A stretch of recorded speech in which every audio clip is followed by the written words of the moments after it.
plugados! Como vocês estão? Com muito frio? Esse período do ano em que a umidade do ar diminui, ou seja, está um tempo mais seco, se torna um momento complicado, porque vem as chances de desencadear as crises de asma. Mas é possível manter a asma sob controle, minimizando seu impacto na vida cotidiana e melhorando a qualidade de vida. E para compreender melhor os gatilhos e adotar alguns cuidados simples que podem fazer toda a diferença para atravessar o inverno com menores chances de crises, convidamos o médico pneumologista Dr. Edilson Correia Moura. Seja muito bem-vindo, doutor, ao nosso programa Plugado na Saúde. Fico feliz de ter aceitado o nosso convite aí para tirar diversas dúvidas da turma aí que nos assiste. Juliana, prazer meu estar aqui, contribuindo com a informação positiva e importante nessa perspectiva coletiva da saúde. Prazer é todo meu. Muito obrigada. E poderia nos contar então o que é essa asma, se existem tipos de asma? Juliana, a asma, é muito importante estar falando dessa doença, primeiro que ela é muito prevalente, né? Estudos aí no mundo e no Brasil chegam a uma prevalência até de 20% da população, né, que tem asma, né? E essa doença, ela, nesse período do ano que nós estamos entrando, ela é muito ligada à sazonalidade também, porque ela torna o indivíduo, digamos assim, mais sensível a determinados gatilhos e desencadeantes que vão permear a vida desse indivíduo enquanto ele viver.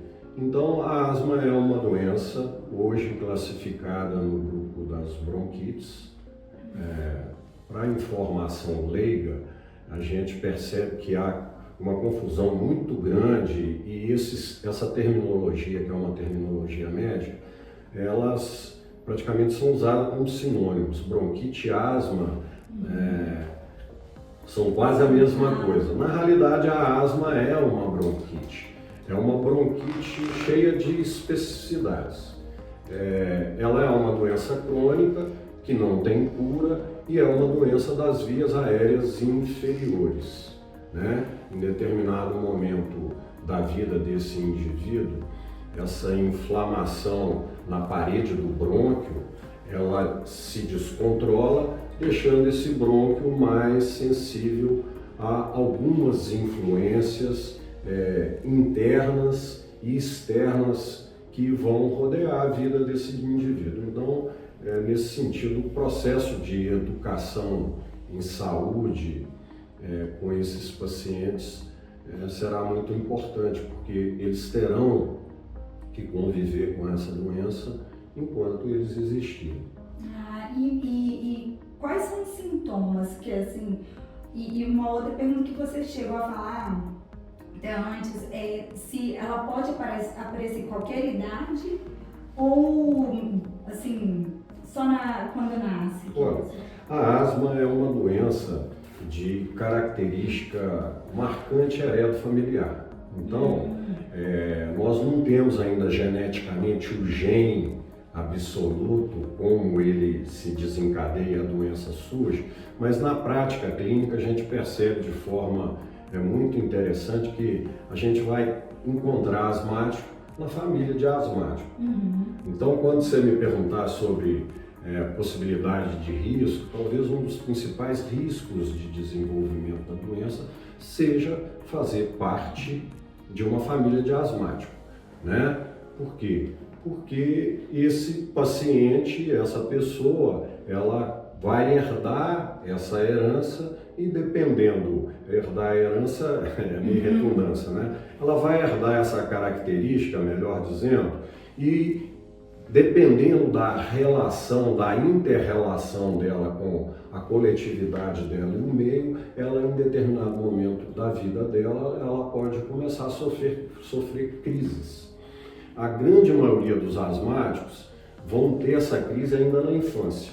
E quando entram na fase adulta, essas crises costumam desaparecer, podendo voltar em qualquer momento da vida por um motivo ou outro que essa pessoa esteja envolvida.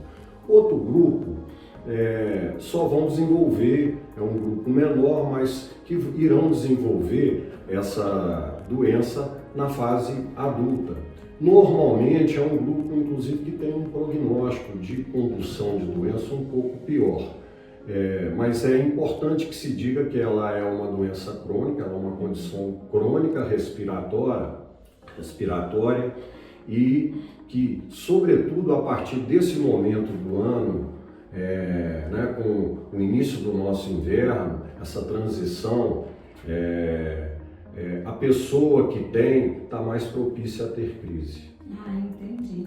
E assim, e como que ela sabe? Quais são os sintomas? Sim, os sintomas clássicos da asma são tosse, né? Então a gente tem que desconfiar de todo aquele paciente que de forma crônica comece a tossir. O que é forma crônica? Qualquer paciente que esteja tossindo por mais de 2, 3 semanas, ele necessariamente deverá passar por uma investigação médica, pneumológica, até para a gente fazer alguns diagnósticos diferenciais que também podem iniciar com a tosse. Além da tosse, é muito clássico aquelas chieiras, que na realidade o termo técnico seria sibilância. Doutor, estou chiando igual gato. É um termo assim, bastante comentado, porque essa é a percepção. E a gente brinca, às vezes, depois de examinar o paciente, ao escutá-lo, realmente tem um balaio de gato que está solto aí dentro do seu peito, você está chiando muito. Né? Essa chieira é a expressão do que a inflamação na asma provoca no brônquio. Porque, na realidade, a inflamação que está na parede do brônquio, ela torna esse brônquio mais sensível a determinados estímulos. Né? Por exemplo, clássico, mofo, poeira, esse contraste quente-frio, frio-quente, né? Produtos que estão no meio do nosso cotidiano, produto de limpeza, um perfuminho que às vezes a gente quer passar para agradar o parceiro ou a parceira, tudo isso pode funcionar na vida prática da pessoa como um gatilho, como um estímulo para ela ter crise, né? Então o que acontece no brônquio? Ele fecha e dificulta a passagem do oxigênio do ar para a pessoa respirar, né? E o impacto principal na vida da pessoa, além da percepção, inclusive, de morte que ela pode ter nessas crises, é uma coisa muito desagradável. Imagina vocês, falta de ar, né? Alguns pacientes relatam, doutor, parece que eu estou morrendo. A falta de ar é outra característica bastante marcante de sintoma. Agora, os sintomas são variados e são às vezes inespecíficos e a gente tem que ficar, o profissional que está atendendo esse paciente, bastante atento a eles, porque às vezes o paciente chega, doutor, eu estou com uma pressão no peito, eu estou com um aperto no peito. Aí acho que é coração e... sobretudo, isso é ficar atento a esses pacientes, se há uma história familiar de asma, porque a chance dele desenvolver crise nessa condição aumenta muito. Tá. Então, como que o senhor faz o diagnóstico da asma? Olha, o diagnóstico ele é eminentemente clínico, tá? Ele continua sendo clínico, né? Agora, a gente tem ferramentas complementares que ajudam muito nessa propedêutica. Por exemplo, a avaliação do tórax através do simples raio-x, por exemplo, sempre em 2 incidências, né? É muito importante a gente ter acesso à imagem lateral do tórax, então é muito importante pedir um exame de tórax em PA e perfil. Né? Outro exame que nos auxilia muito, não só nesse diagnóstico, mas no acompanhamento sempre que possível desse paciente, é a espirometria, que é um exame de sopro, onde a gente mensura os volumes expiratórios e inspiratórios e, dependendo de como essa relação se apresenta nesse exame, isso ele pode contribuir muito para o diagnóstico e para o acompanhamento desse paciente ao longo do tratamento. Entendi. Você falando do tratamento, você disse que não tem cura. Quais são os tratamentos, então, para a pessoa passar assim, ter uma vida, né, uma qualidade de vida? Olha, Juliana, eu pessoalmente tenho muito orgulho de falar dessa condição, porque eu sou de uma geração que vivenciou um processo de mudança que gerou eu posso te dizer, gerou o programa atual nacional de controle da asma, que naquela época aconteceu entre a Universidade Federal de Minas Gerais, a Faculdade de Medicina, na qual eu me formei, com a Secretaria Municipal de Belo Horizonte, e criou um projeto lindo chamado Criança que Cheira. Esse projeto foi a semente para a gente chegar no estágio atual que eu, pessoalmente, já como um velho pneumologista, percebo em relação ao controle da asma, sabe? Hoje posso te dizer que, a despeito dela ser uma doença que não tem cura, nós temos hoje ferramentas e processos de educação em saúde que a gente trabalha com os nossos pacientes, no sentido dele ter uma vida absolutamente normal. Fazer tudo que uma pessoa não asmática faz, mas com cuidado de si, né? Aí essa questão, principalmente da observação que ela tem que desenvolver, e esse processo é muito importante que o profissional de saúde faça com esses pacientes, né? A gente fica até chato, né? Porque assim, você trouxe a bombinha? Me mostra aí como é que você usa. Como é que você está limpando, como é que você está lavando essa bombinha? Quando você começa a chiar, qual bombinha primeiro que você usa? Como é que você faz? Quer dizer, isso tudo é um processo de educação em saúde que tem que ser trabalhado paralelamente à qualificação da medicação. Hoje nós já temos medicamentos capazes de controlar 90 a 95% de todas as asmas disponíveis, de acesso muito fácil, basta o profissional prescrever e as pessoas usarem. Agora, para isso acontecer, é muito importante esse processo de educação com os nossos pacientes e de ensinamento mesmo, de ensinar a usar os dispositivos. Por quê? Porque eles são os mais variados. Eles possibilitam hoje, na atual realidade, uma possibilidade de escolha para nós profissionais, assim, que nos dá muito conforto e segurança, porque nós podemos escolher o melhor dispositivo para aquele paciente especificamente, né? Se a gente tiver esse cuidado e essa preocupação desse processo de educação em saúde, que é muito importante, não só na asma, mas em toda a condição crônica, né? Na diabetes, na hipertensão, né? Nas doenças psiquiátricas, né? Então, é muito importante esse processo e ele deve acompanhar o processo medicamentoso. Entendi. Você falou da bombinha. Qual que é a diferença, assim, da bombinha para nebulização, né, que eles fazem? Esse eu acho que assim, foi um outro avanço que a minha geração de pneumologista presenciou e viu. O melhoramento desses dispositivos, né? Porque na realidade bombinha é um nome generalizado, né? E eu acho até que indevido, né? Porque assim, né? Bomba é algo que destrói, não, esses medicamentos eles têm ajudado, têm salvado a vida de pessoas e têm melhorado muito a qualidade de vida dessas pessoas, mas precisam ser bem usados tecnicamente de forma adequada. Cada dispositivo desse vem imbuído de uma técnica no sentido de levar para aquele paciente a melhor qualificação medicamentosa na dose adequada, com diminuição muito dos efeitos colaterais, porque toda essa linha de medicamento nessas apresentações spray, elas são medicamentos que são poucos absorvidos de forma sistêmica. E dessa forma a gente consegue diminuir muito os efeitos colaterais eles são extremamente seguros, extremamente confiáveis e, se bem conduzidos, eles podem, sem sombra de dúvida, melhorar muito a qualidade de vida dessas pessoas que têm asma. Lembrando para todos que não é utilizar sem a prescrição médica, né? Usar de forma correta, lembrando da automedicação que a gente não deve fazer, né? Eu te falei desse programa Criança que Chia, que na minha opinião, antológico.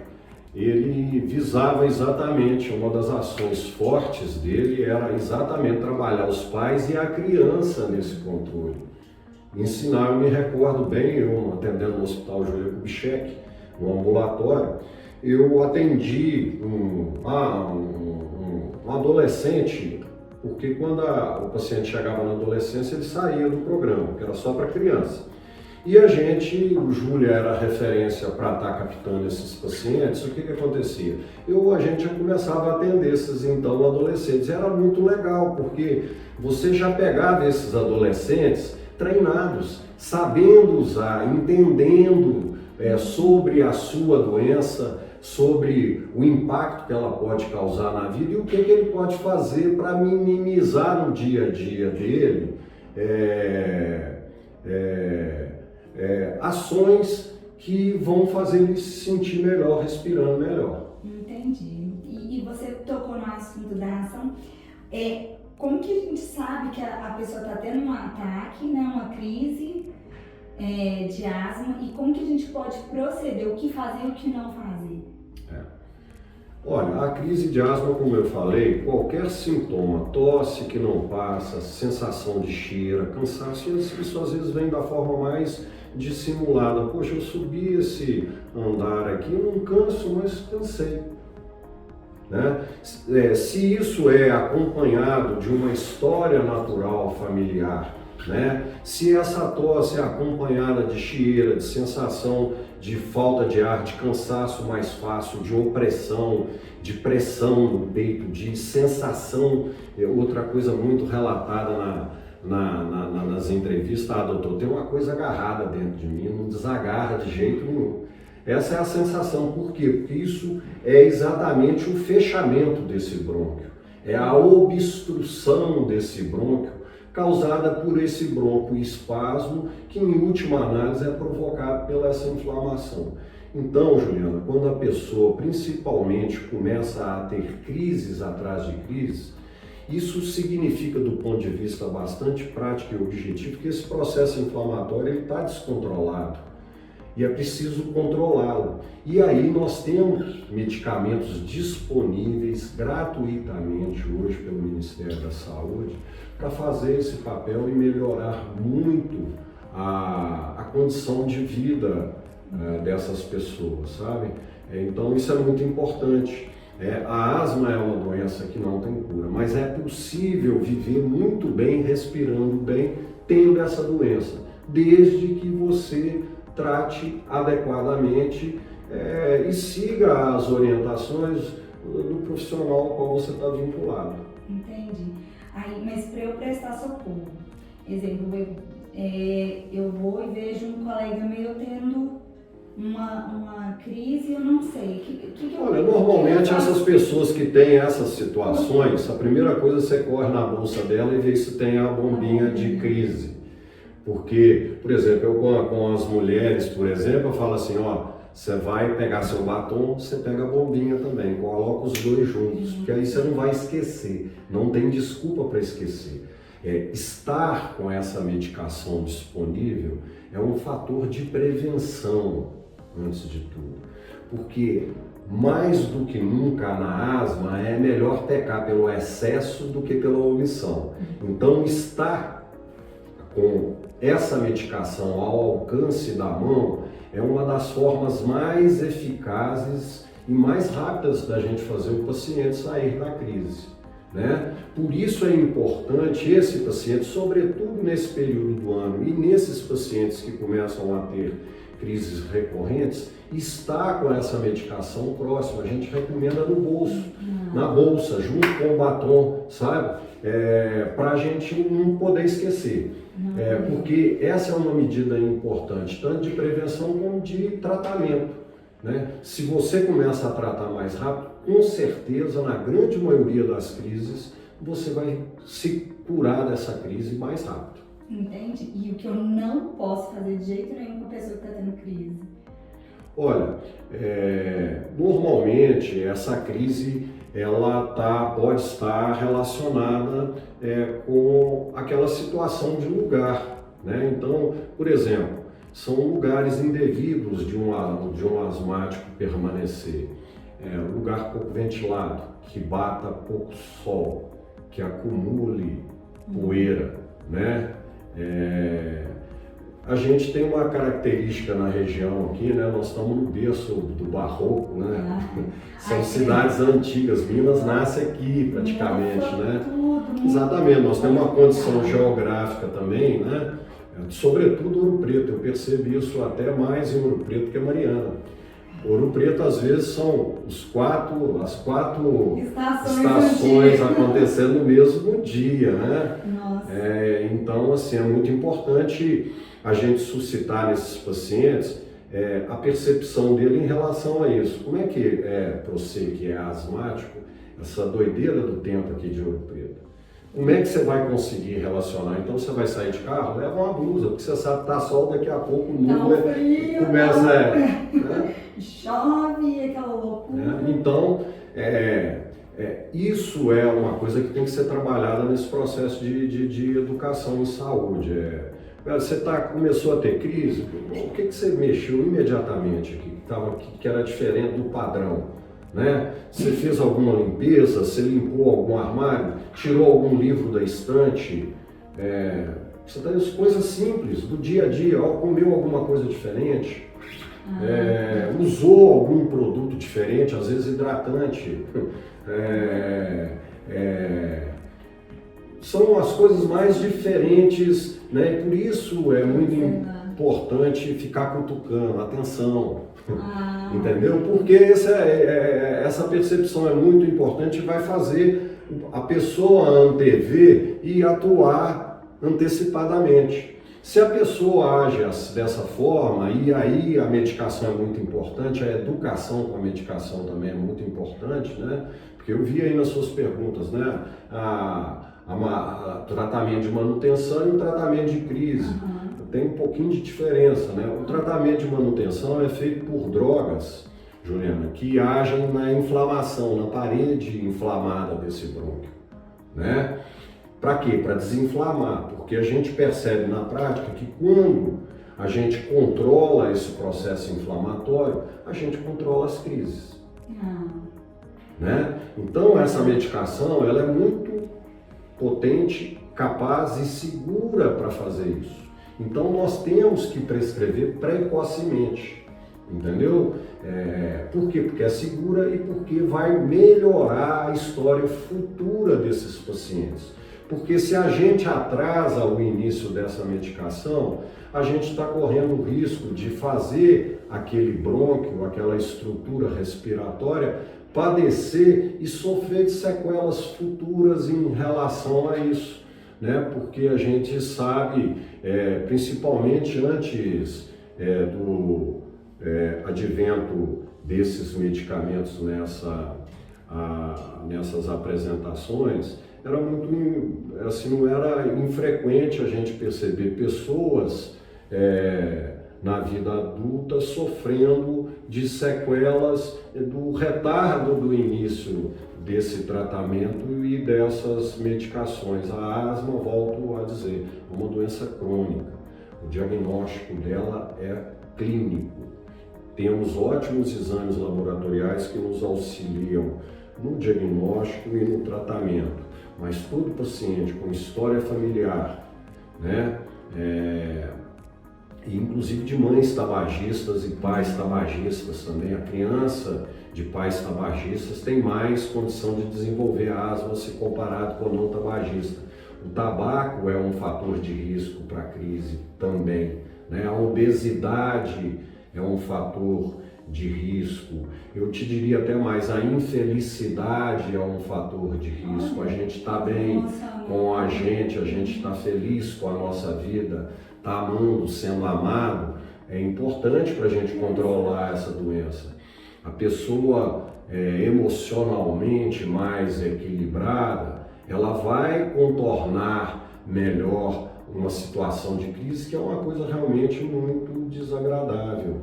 Mas a despeito de todas as sensações desagradáveis que o paciente pode sentir, tem como ele evitar isso de maneira muito eficiente, e tendo a crise, tem como ele perpassar por essa crise de forma mais segura, ele mesmo administrando, sem demandar serviços de saúde.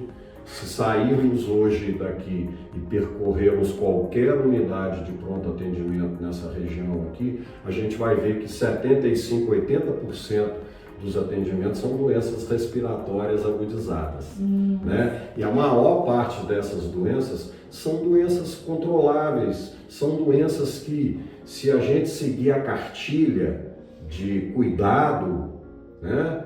A gente passa feliz pelo inverno. Entendeu? A gente vai passar com menos atendimento, com menos UPAs, com menos plantões da nossa Unimed sobrecarregados com esses pacientes. Então é muito importante a gente estar criando ações para que conduzam para esse caminho da prevenção. A vacina está aí, a cobertura vacinal de gripe, eu tenho cutucado muito meus pacientes. Hoje mesmo eu briguei com alguns. Falei, como é que pode? Nós já estamos em julho, você tinha que ter vacinado em maio.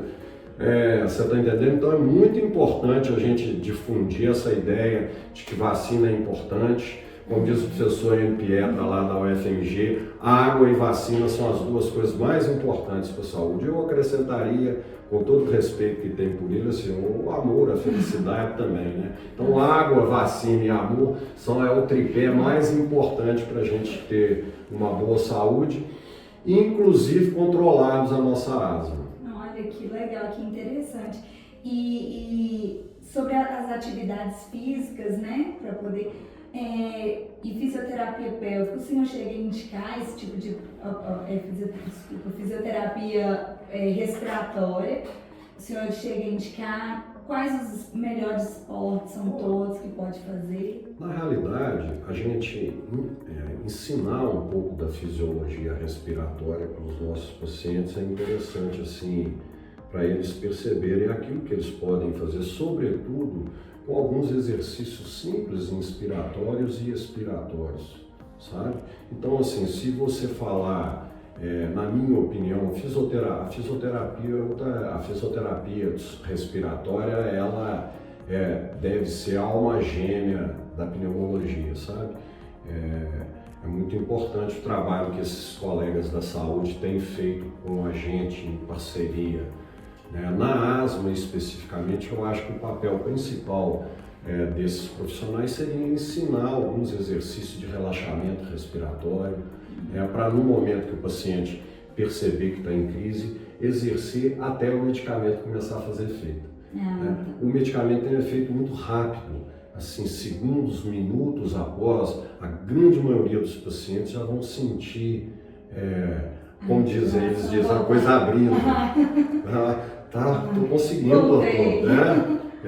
Então é muito importante ensinar e conversar com esses pacientes essas ações estratégicas para a gente estar desenvolvendo essas situações, né? Ensiná-los a usar, ver qual desses mecanismos disponíveis é o mais adequado, porque você adapta a o outro adapta, vocês têm a mesma doença, mas um não adapta a uma forma. Então, na verdade, a gente tem que dar uma outra opção para ele. E tem várias opções. A gente tem que ir, muitas vezes, experimentando até chegar na mais adequada.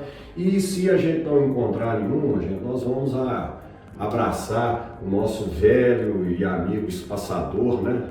Que é um instrumento extremamente simples, né? Mas também precisa ser bem orientado o uso. A gente ainda percebe na prática nossa pneumológica, assim, uso indevido, higiene indevida desses espaçadores. O que seria esse espaçador? Espaçadores, na verdade, é um circuito fechado, onde a gente joga esse medicamento spray com aqueles pacientes que têm expressam alguma dificuldade de manobrar o tempo, porque esses medicamentos eles exigem o cumprimento de etapas.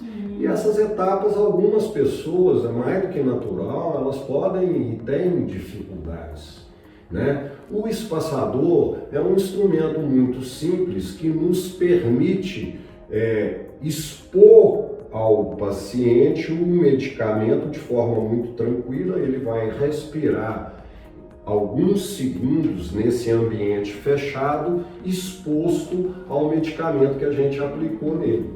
Existe uma técnica para isso, né? Essa técnica ela tem que ser adequada, porque senão o paciente não vai aproveitar esse medicamento na quantidade e na necessidade que ele está sendo prescrito. Tá? E o espaçador é um instrumento muito simples, né? Na minha época de residente lá no Hospital Júlia Kubitschek, a gente fazia com PET de Coca-Cola, né?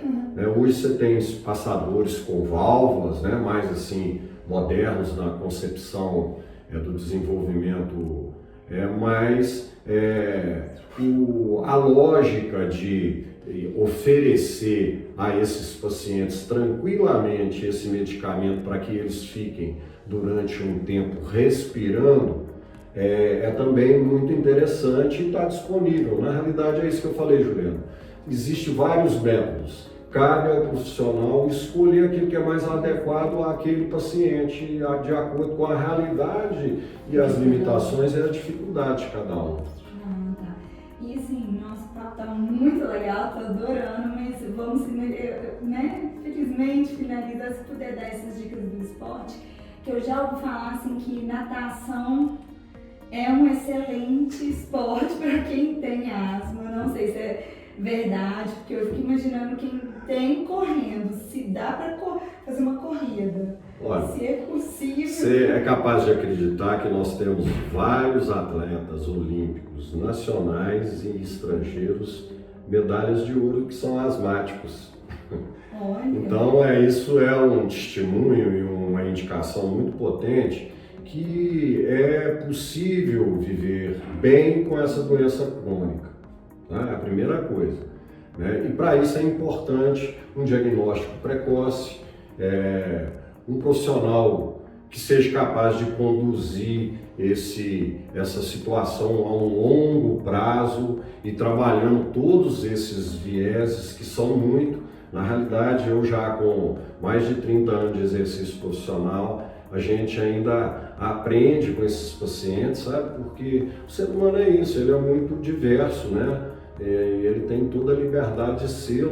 O que a gente tem que fazer é ter a sensibilidade e a competência para perceber esses pequenos pontos e nem que nos custe mais, assim, uma posição um pouco mais incisiva e um pouco mais, assim, não digo dura, mas talvez incisiva fosse o mais correto com esses pacientes. É melhor a gente correr esse risco e marcar esse campo do que a gente omitir. A asma é uma doença que pode matar, tá?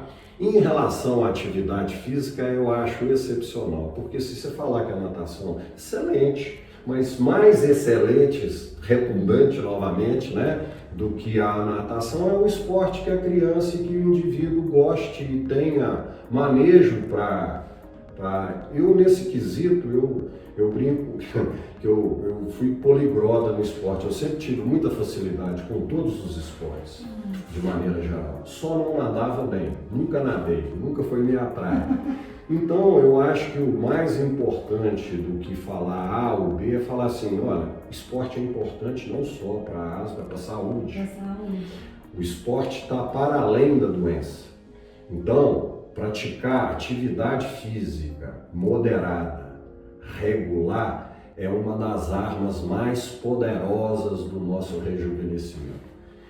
Todas as pesquisas duplo cego, randomizados, executados no planeta Terra, apontam que foram com esse tema, apontam que esse tema é muito importante. Pratique atividade física regular.